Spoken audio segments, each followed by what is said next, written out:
Vous connaissez le chiffre de 70 milliards et vous ignoriez mais pas du tout. que sur les 70 milliards... Vous n'êtes milliards... pas là pour nous dire ce que je sais ou ce que je ne sais pas. C'est pas vous qui posez les questions et c'est pas vous qui donnez les notes dans cet exercice. Je ne donne pas. Décidément, vous êtes fâché avec les chiffres.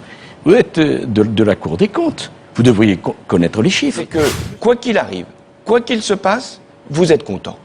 Les Français le sont moins, mais vous êtes content. Monsieur Hollande, c'est pas le concours de la petite blague. Non. Que dans votre volonté de démontrer l'indémontrable, vous mentez. Ça vous reprend. Ça y est, c'est décidément un leitmotiv qui devrait pour moi être insupportable, mais qui, dans votre bouche, finit par être une habitude. Ah. Qu'est-ce que vous avez tardé à résoudre la crise de l'euro? Vous croyez que ça a été facile, monsieur Hollande? Vous croyez qu'il suffit d'arriver avec son petit costume en disant « Réglez, mettez-vous tous d'accord » Vous avez vendu. Je n'ai rien vendu du tout et je n'accepte pas ce vocabulaire. Vous avez vendu les ouvriers de Fessenheim et du nucléaire sur l'autel d'un accord méprisable, mais non, puisque cet accord n'est pas celui que j'ai moi-même intégré dans mon projet.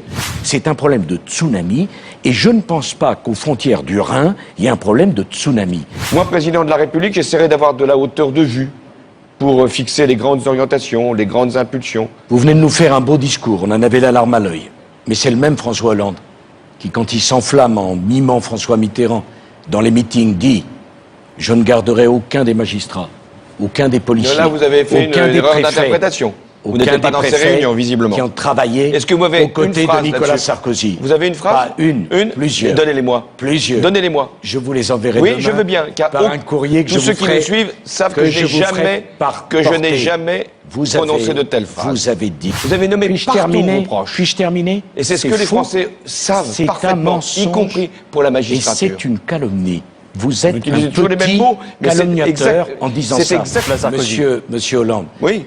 Je ne prendrai pas de leçon d'un parti politique qui a voulu, avec enthousiasme, se rassembler derrière Dominique Strauss-Kahn. Oui, je me doutais que vous arriviez. Franchement. Je me doutais que vous arriveriez à cette... Mais prenez parler.